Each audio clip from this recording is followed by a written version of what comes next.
بسم اللہ الرحمن الرحیم۔ السلام علیکم ورحمۃ اللہ وبرکاتہ۔ ڈیئر اسٹوڈنٹس، آج ہم گرامر میں امدادی افعال کے متعلق پڑھیں گے اور یہ سیکنڈ ایئر میں 5 اس کے MCQs ہوتے ہیں اور تھوڑی سی توجہ کر لی جائے، ایک آدھ اس کے اندر کلیہ ہے اس کو سمجھ لیا جائے تو سب سے آسان جو مارکس کا حصول ہے وہ امدادی افعال کا ہے۔ تو اس کے متعلق آج ہم پڑھتے ہیں۔ عنوان ہمارا آج کیا ہے؟ امدادی افعال۔ امدادی افعال سے مراد یہ کہ جو اصل فعل کی ہیلپ کرتے ہیں۔ اب اس میں ہم نے 3 چیزوں کو دیکھنا ہے۔ یہ میں نے لکھا ہے کہ مندرجہ ذیل 3 باتیں وضاحت طلب ہے۔ نمبر 1 فعل، نمبر 2 مصدر، نمبر 3 امدادی فعل۔ اب ان کی ہم نے تعریفیں کرنی ہے اور پھر اس کے بعد ہم نے امدادی افعال کی طرف آنا ہے۔ یہ ان 3 میں سے پہلا فعل ہم نے ابتدائی کلاسز میں پڑھا ہوا ہے، اسم، فعل اور حرف۔ ان کی تعریفیں آپ کو آتی ہے کہ اسم وہ مستقل کلمہ ہے کہ جو ایک مستقل معنی رکھتا ہے لیکن تینوں زمانوں میں سے کسی ایک معین زمانے کے ساتھ ملا ہوا نہ ہو، جیسے پنکھا۔ اب یہ اس کا اسم با مسمى ہے، معنی تو ہے لیکن کسی زمانے کے اندر یعنی حال، مستقبل، ماضی میں یہ نہیں پایا جاتا۔ ہمارے اس میں متعلقہ ہے فعل۔ فعل اس کلمے کو کہتے ہیں جو مستقل معنی پر دلالت تو کرے لیکن وہ تینوں زمانوں میں سے کسی معین زمانے کے ساتھ ملا ہوا ضرور ہو۔ تو جیسے احمد نے نماز پڑھی تو اس کے اندر نماز کا پڑھنا، نماز پڑھی، اس کے اندر جو ہے نا یہ ماضی قریب پایا جاتا ہے۔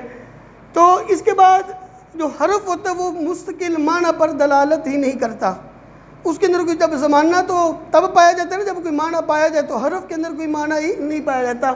اس کے بعد یہ ہمارا ہے اسم مصدر۔ اسم مصدر وہ اسم ہے جو خود تو کسی کلمے سے نہ بنے مگر اس سے بہت سارے الفاظ بنائے جا سکے۔ اردو میں جو اس کی پہچان ہے مصدر کی وہ آخر میں نون الف نہ آتا ہے۔ یہ اردو میں اس کی پہچان ہے، اٹھنا، بیٹھنا، کھانا پینا وغیرہ وغیرہ۔ تو یہ مصدر۔ اب جو ہمارے امدادی افعال ہیں اور جو اصل فعل ہیں وہ اسی مصدر سے ہی بنتے ہیں، چاہے وہ امدادی افعال ہو چاہے وہ اصل فعل ہو۔ اس کی پہچان میں بعد میں بتاؤں گا کہ اصل فعل کیا ہے اور امدادی فعل کیا ہے۔ اب ہماری بات آتی ہے امدادی فعل جو ہمیں MCQs میں آئیں گے۔ امدادی افعال کسی اصل فعل کے ساتھ مل کر اس کے معنی میں زور پیدا کرنے اور کام کی تکمیل میں معاونت۔ تکمیل کا معنی ہوتا ہے مکمل، معاونت کا معنی ہوتا ہے مدد کرنا، اور اس سے گفتگو میں حسن اور خوبی پیدا ہو جاتی ہے۔ تو جس جگہ امدادی فعل بیٹا ہم نے استعمال کرنا ہے وہاں 2 فعل پائے جائیں گے، ایک اصل فعل ہوگا اور اصل فعل کے بالکل ساتھ جو ہے وہ امدادی فعل پایا جاتا ہے۔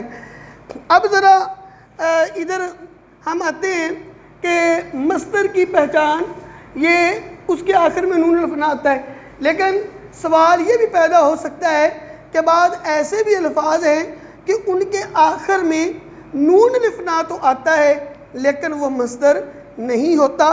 اب اس کی پہچان کیا ہے کہ آخر میں نون الف نہ ہو تو کیا وہ مصدر ہے یا نہیں، کیونکہ بعد ایسے الفاظ ہیں کہ اینڈ پر نون الف نہ تو آتا ہے لیکن وہ مصدر نہیں ہوتا۔ تو اب ہم اس کو بھی سمجھتے ہیں کہ کون سا نون الف نہ والا مصدر ہے اور کون سے نون الف نہ والا مصدر نہیں ہے۔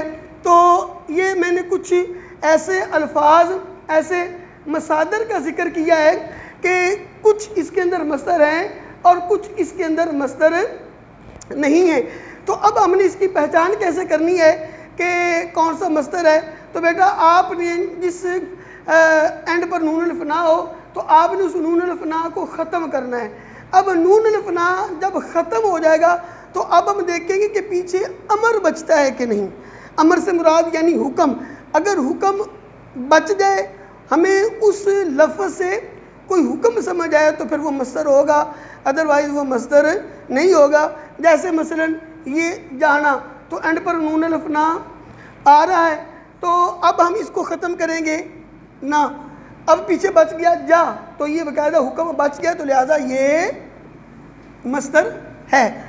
ایسے ہی اٹھنا، نون الفنا کو ختم کیا تو بچ گیا اٹھ، یہ حکم ہے تو لہٰذا یہ بھی مصدر ہے۔ ایسی بیٹھنا، بیٹھنے سے نون الفنا کو ختم کیا بیٹھ تو یہ حکم ہے لہٰذا یہ بھی مصدر ہے۔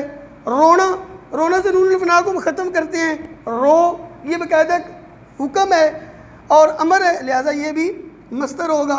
ابھی آگے میں نے 3 ایسے لفظ لکھے کہ اینڈ پر نون الفنا تو آ رہا ہے لیکن یہ مصدر نہیں، کیونکہ نون الفنا کو ختم کریں گے تو امر بچے گا نہیں تو لہٰذا وہ مصدر بھی نہیں۔ جیسے اب چوننا ہے، نون الفنا کو ختم کریں گے تو یہ کوئی مصدر نہیں بنے لہٰذا یہ غیر مصدر ہے، اس کو ہم استعمال نہیں کر سکتے۔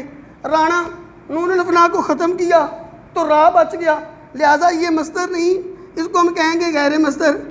گنا ہے، نون الفنا کو ختم کریں گاف بچ گیا تو لہٰذا یہ مصدر نہیں ہے۔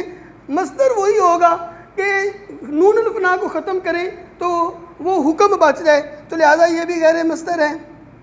ایسے ہی ایک اور مثال، بچھونا،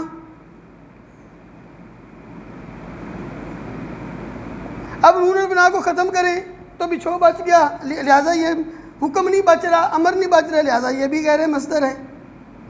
تو مصدر وہی ہوگا جس کے نون الفنا کو ختم کرے تو پیچھے ہمیں کوئی حکم سمجھ آئے، جس طرح ایک اور گانا، نون الفنا کو ختم کیا گا تو یہ مصدر ہے۔ پینا،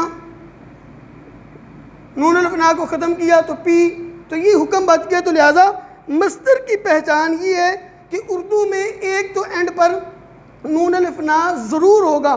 اب اس نون الفنا کو ختم کرنے کے بعد ہم نے دیکھنا ہے کہ وہ حکم بچتا ہے کہ لیکن حکم بچے گا تو مصدر ہوگا، وگرنہ وہ نہیں ہوگا۔ تو ہمارے امدادی افعال، جن مصادر کا ہم نے استعمال کرنا ہے اپنے امدادی افعال میں، تو وہ تقریباً 18 وہ مصادر ہیں جن سے ہم نے امدادی افعال استعمال کرنے ہیں۔ اب آگے یعنی وہ اس کی پہچان اور جو اپنا فقرات کا استعمال وہ انشاءاللہ تعالیٰ کل ہم نے پڑھنا ہے۔ آج بس آپ نے ان کی تعریف یاد کرنی ہے اور ساتھ میں مصدر کی پہچان کو یاد کرنا ہے۔ جب یہ آپ کو چیزیں یاد ہو جائیں گی آگے MCQs کو حل کرنا آپ کے لیے بالکل بھی مشکل نہیں رہے گا۔ کل انشاءاللہ تعالیٰ اس پر مزید ہماری بحث ہوگی۔ السلام علیکم ورحمۃ اللہ وبرکاتہ۔